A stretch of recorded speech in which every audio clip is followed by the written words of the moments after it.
3rd and goal for the Beat Diggers at the Eaton 13. Again, very much like they had the 3rd and 20. Pick up a good chunk of the yardage and set up a manageable 4th down play. 2:16 to go from Eaton. Receivers out to the left and right. On 3rd down, Garcia looking to throw. Over the middle, pass is deflected. Deflected away, intended for Lucas. Darren Foss knocked it down at around the 9. 4th and goal for Brush. He was open. Just one of the Eaton defenders just did a great job of getting his hands up there.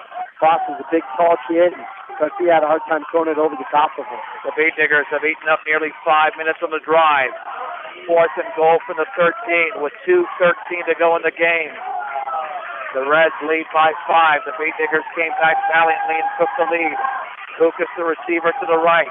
Jay Hansen is not in the game. He was injured earlier. To the left, it's Vince Albo. The backs are split. On 4th down, Garcia looking to throw in there. Stoppage. And I think Rush took a second timeout. Oh, boy. You take a second timeout, and what that means is if you don't score on this play, the game is almost virtually over because they've only got the one timeout remaining, and that's not going to be enough with 2:11 to go unless the Reds commit a brutal turnover. But again, the Beat Diggers still have their shot to score on this play for the Eaton 13. Well, Diggers haven't pulled. Maybe they saw a trick there. I know Coach Lance Flitz over there. He's real excited. Him and Coach Dreitz are looking out there, and they're seeing what the Eaton Reds have, on their plate as far as defense goes. And maybe they have a trick up their sleeve here. See Mike Boehm at 216 Edison Street in Brush, the Farmers Insurance Group. 4th down and goal from the 13-yard line. The Reds led 28-13 early in the 4th. Beat Diggers came back to grab a 29-28 advantage, but a 77-yard kickoff return by Tyler Smith has given the Reds the lead. The Beat Diggers now only have one timeout remaining, which means they almost have to score on this play or suffer their second loss of the season. Garcia is going to be under center on 4th down. He's back to throw. Rolling to his right, still throwing over the middle, and the pass is going to be caught. Still blocked by Lucas. Oh, he headed at the goal line and stripped away. Oh, my Caleb Selby at the goal line. It looked like Kukas secured the football, but it was stripped away at the goal line. And Eaton takes over on downs with 2:06 to go in the game at their own 13-yard line. He had it.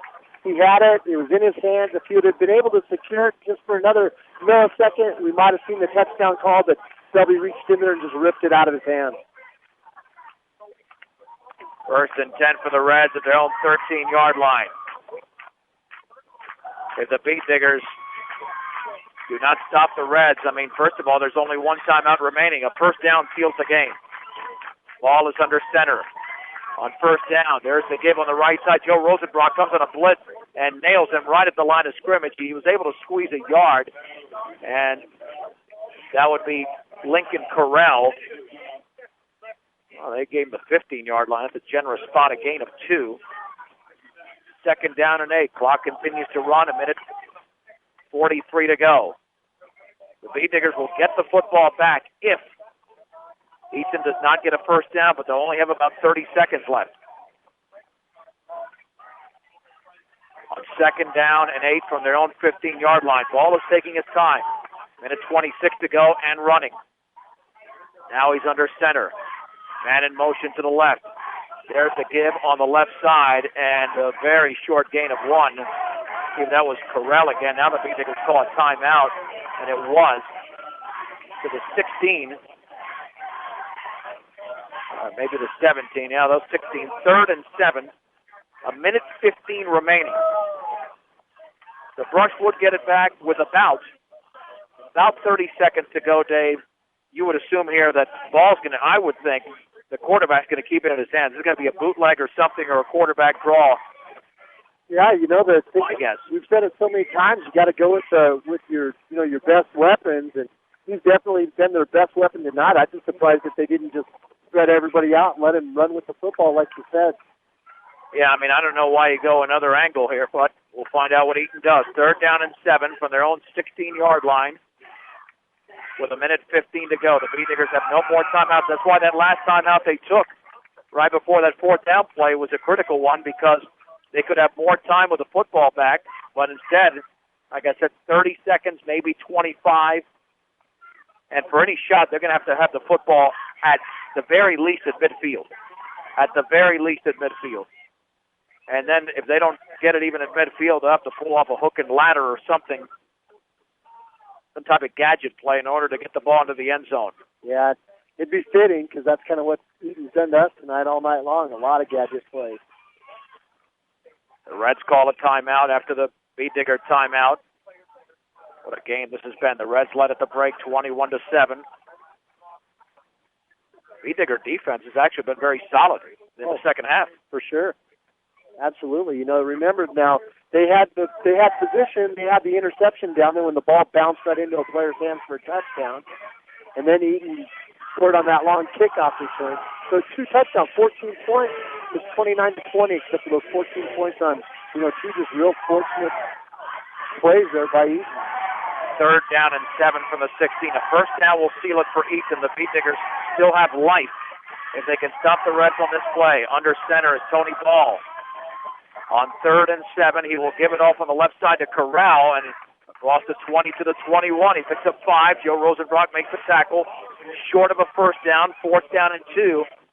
And now the clock runs at a minute to go in the game, and they just started the play clock. So 19 yards now for Corral on the whole day on 8 carries. So, just like you said, the Digger defense has done the job on the ground with the exception of those 2 long quarterback keepers. All right, ball is running out to the field. Wonder if they'll take a delay of game. At this point, there's no way they're going to go for it here. I mean, they look like they're going to go for it on 4th down and 2. And now the Reds take another timeout. I don't see a flag out there. This is where it turns into a chess match. Coach Marks is trying to eke every single second off the clock he could before they have to punt the football. 29.7 seconds to go in the game. And the Beatniggers have to be very careful if they're going after the punter. You jump off sides at the first down. That was a big play for Eaton there, gaining those 5 yards, because if Correll's held at the line of scrimmage, we're looking at 4th and 7, and the Beatniggers can take a chance being offside. They can't now. Yeah, if they go on a long count and we jump, it's all over, that's for sure. That was a big 5 yards that they picked up there. But, yeah, my question is, if they actually punt the football here, are they going to take the chance and punt it to Rosenbrock, or are they going to, kick it out of bounds? Yeah, the Beatniggers, are they going to send 11? I doubt it. I mean, nobody's back for Brush. Nobody is back. You got to be careful here. If you jump off sides, awaiting the snap, and there it is. Here comes the Beatdigger rush, gets it off, and it's a high punt. What a gorgeous punt. Bounces at the 43-yard line and is down right there. And stops there with the 27.7 seconds to go. The Beatdiggers have it in their own territory. That amounted to a huge punt. I mean, 36 yards doesn't seem like a lot, but it is there. Yeah, Beatdiggers take over. One of those things where you wish you could shank it right there or something, but you saw Brush didn't have anything back there, and so they just wailed on it. The Beatdiggers could get off a couple of plays, maybe 3, but they're going to have to get a first down. 1st and 10 for Eaton, for Brush, at their own 43-yard line. 57 yards to go. Can they pull it off? Garcia's in a shotgun. To his left is Connor Weiser. Garcia back to throw, looking, still looking deep over the middle. That's going to be through the hands of the Reds and an incomplete. 2 Reds were there and nearly picked off by Tyler Pott, and then Rosenbrock almost caught it on the deflection at the Eaton 40. Dangerous pass. 2nd down and 10, 22.2 seconds to go. Garcia had a lot of time over the middle, though. He was able to stand in the pocket and looked like he had a good throwing lane there. Just quite a few Eaton defenders there in the way. If he gets the first down here in Eaton territory, you down it, and then you got to heave it into the end zone. He's got the arm to throw it about 40 yards, but they've got to get into Eaton territory. He's under center. 2nd and 10. Back to throw Garcia. Lofted up the right side, and that one is going to be intercepted. Buka said no shot.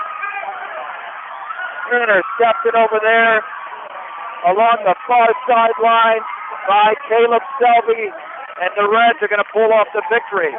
It was a fly pattern to Kukas, but it looked like Selby was the receiver. Yeah, it's kind of one of those deals where on both sides, on the near side before the ball was snapped, the Diggers didn't have a wide receiver that was up on the line of scrimmage, so I think the official let him get away with a little bit of motion right there on the last play of the game there on offense for the Diggers. And, you know, it was just one of those plays where they just didn't have anything together. It was intercepted at the 23-yard line. Tony Ball takes the knee, and the Eaton Reds have defeated the Brush Speed Diggers tonight, 34-29. We'll take a break and wrap it up in 3 minutes on 1010 KSIR and KSIR.com.